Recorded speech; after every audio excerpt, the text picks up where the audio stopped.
So if I wasn't blacklisted already by a bunch of different companies or people never wanting to work with me or speak with me, this video is probably going to cause that, because I'm about to piss a lot of people off. About to piss off probably major companies on their bad actions and what they are clearly been doing for the last few years. Because there's never been a better example of censorship for anime than One Punch Man Season 3. We need to have a serious conversation about the censorship of this anime and how it's a canary in a coal mine, a warning to things to come if the community does not speak out about this, and that it will eventually sanitize and remove the core essence of what makes anime anime, what makes anime weird. It will be removed if more people don't notice this or speak up about it. And it's not just a character showing a little bit of skin, there's even issues with characters when it comes to just like a seinen series showing blood, a character smoking, needing to be censored with a lollipop. This is a warning sign. These are red flags that are in your face saying if something is not done, this will be the future of anime. This is what you will have to deal with for the future of One Punch Man. Entire character designs and character traits being completely removed to sanitize the series to make it safe for a global audience. And I feel like the One Punch Man situation for Season 3 really outlined just how bad of a state censorship is for anime right now. And I'm going to just dive headfirst into that. And let's just start from the very beginning. The first image I showed. When you look at this image, you might first realize there is some core differences here. Obviously, one is a manga panel, one's an anime screenshot. But look closely. If you look closely, Tatsumaki is censored here. And if you look very closely, her outfit is deliberately designed to go lower down on her to hide more of her legs. Now, you can chop this up as maybe a character design inconsistency or whatever, but there is many examples throughout the season with multiple characters where they go out of their way to completely censor the design of female characters showing a little bit too much skin. I mean, these are many examples of Tatsumaki being censored her designs completely and just showing skin. There's nothing explicit about this whatsoever, nothing that is just warranted of like, oh, this is like 18 plus adult whatever. No, there is nothing here that says that, but apparently the character showing a little bit too much skin needs to be covered up completely and not shown or shadowed out. And this is something that remains the most consistent aspect of One Punch Man Season 3, and I feel like this really indicates the priorities of not just, let's say, JC staff or the animators, but Bandai Namco and the anime that they get a hold of and work with, and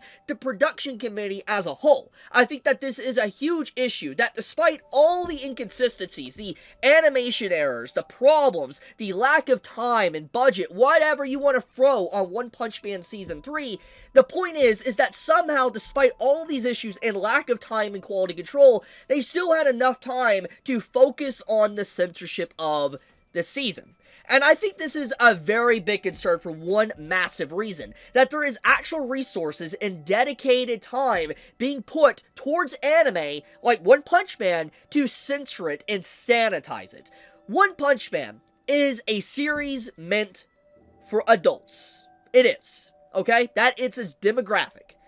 And the fact that it's being sanitized to this degree, like you can't even just say it's female characters being covered up, but you have stuff like this, says enough about the priorities of the project. And this is just something that has become very inherently obvious because there's not a lot else you could really talk about when it comes to Season 3 besides horrendous art and animation and just the destruction of the story. The censorship is just very blatant and very obvious, and it's not something that you can really just ignore. Like, for instance, this is something you just can't ignore with how awful this censorship is. And I think this is a very big detail here, that this is a warning on how anime is being treated by these companies, these Western companies that are getting more and more involved with anime production. Don't believe me?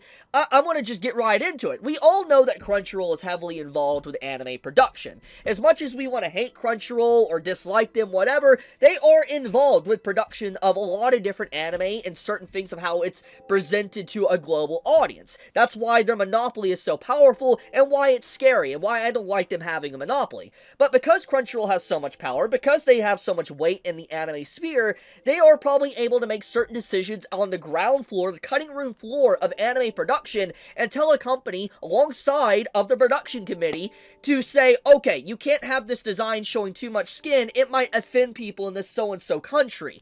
That is more or less what's going on here, and I feel like this is something that's becoming more and more common as these companies get involved. When you have Netflix getting involved, Disney getting involved, Crunchyroll getting involved, you get the point. And I feel like this is only going to get worse with time. And I think the only reason why it's just so noticeable here is because of just how bad One Punch Man Season 3 was, and how much it was put under a microscope. If it wasn't put under a microscope, the common person that watched Season 3 might not have realized this. But I think that in a way, in a very cosmic, poetic way, One Punch Man's downfall was the best thing that could have happened to a degree to expose how much censorship is being applied to anime. I want to reinforce this fact here. This is a fact. This is not even speculation. The fact of the matter is One Punch Man barely had time to have these episodes finished. But somehow, despite the lack of time, there was priority put into all this censorship. That was a priority for these individual episodes to come out. They focused on completely changing designs. Like, hell, you don't believe me? Here's a very good example. I'll pull up. Let me actually find it here. This one. This is the opening. The top left right there is the opening we got of episode 1 of One Punch Man Season 3. And obviously, Season 3 was met with a lot of issues. Like, nobody liked episode 1, okay? But we had no idea how bad it was going to get. The point is that in episode 1, you had this in the opening song where she was uncensored. Episode 2 comes out fully censored. And it's very clear that there was a sweeping censorship rollout after that. There was just everything being touched up, censored, removed, whatever. And I legitimately speculate, you want my hard speculation here? Like, obviously there's no evidence to support this one, but my speculation here is that the entirety of the season was actually meant to be uncensored, but there was someone at the top, Bandai Namco or whoever, that called in and was like, you can't allow this, we can't allow this skin to be shown, you gotta censor that right now. I feel like that's something that happened. And this makes me so angry for a variety of reasons, that was the main priority that the head honchos had over anything else. Instead of delaying the series, instead of pushing it off for months or whatever, or making a better product, they were more concerned with a character showing a little bit of leg skin. That was the concern. That was the priority for the production of this series. And once again, you might say, this isn't a big deal. Why does this matter? Who cares? They cared enough to censor it. They cared enough to dedicate resources to censoring not just this character, but so many different scenes. A character even smoking. They cared enough to censor that. That's a concern. So, all I'm trying to say here with this video, I'm trying to put out there right now that there is definitely an active push to censor anime from within on the beginning stages. Like, we're not even talking about, like, censorship of putting a black bar over a character. We're talking about when the character is in its inception stages, being built and constructed, like, upon its first episodes being prioritized, storyboarded, or whatever. You have the involvement of the production committee or these Western companies getting involved and wanting stuff censored. That is 100% what is going on. And I truly fear that this isn't going to stop just at anime. This is going to eventually, its tendrils are going to spread into manga. To where an author that wants to write a manga, let's say in Weekly Shonen Jump, with a little bit more risque, spicy content, is not going to be allowed because of Western influence. And hell, we're already seeing this. We are already seeing this. You have lack of any form of fan service that was technically a staple within shonen slowly being pushed out. It's there, but definitely nowhere like it was in the 2010s or prior to that. There is definitely an active push within the industry from Western influence pushing censorship on characters, saying you cannot do that. And it concerns me. I feel like this whole One Punch Man situation is a canary in a coal mine that is a warning. And if we do not listen to this and make more people aware of this situation, it's only going to get worse. We should not allow these companies like Bandai Namco and the production committee to allow this to happen.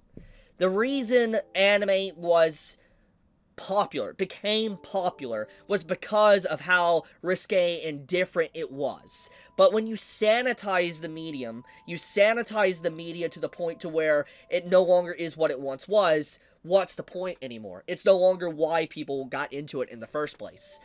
The same thing that happened to the gaming industry and Hollywood is now happening to anime. And as much as you want to scream and act like it's not happening, it is happening. This is a very good example of that. And before you say to me, Chibi, there has always been censorship for anime.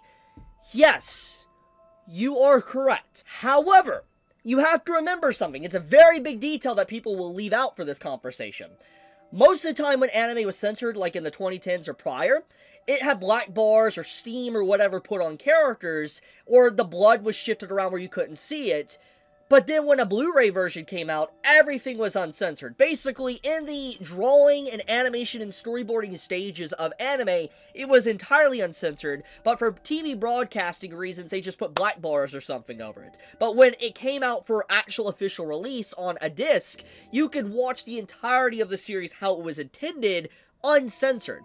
But anime nowadays, especially in the last 5 years, since anime started becoming more popular, it gets censored on the storyboard stages, to where entire character designs are changed, to where they're not even what they're supposed to be. And so correcting those in Blu-rays is just not feasible, not really possible, or really worth the time and effort, because they've already done so much changes. Changing it back to a version that's acceptable is not what they're really going to do when they're already pressed for time and working on their next project. So what I'm getting here is that the format of censorship has changed for anime. It's no longer censored just for TV broadcasting reasons. It's censored from the very inception of its creation, to where you cannot fix it as easily.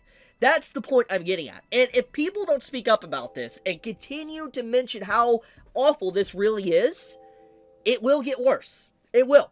I have been talking about this for a very long time, but I feel like One Punch Man really is an indication on how bad it's getting, and it is becoming the next Hollywood and the next gaming industry if we do not speak up about this. There is a lot of bad actors latching on to anime and manga to use it as agenda purposes, narrative driven, to be able to spread whatever they want. And I don't like this. As someone that's been talking about anime for way over a decade and a half at this point, I do not like seeing stuff like this happen to series I love, to series that, like holds a special place in my heart. A community and an industry that, is so different from everything else around the world being sanitized and distorted to what isn't anymore. I don't like seeing that.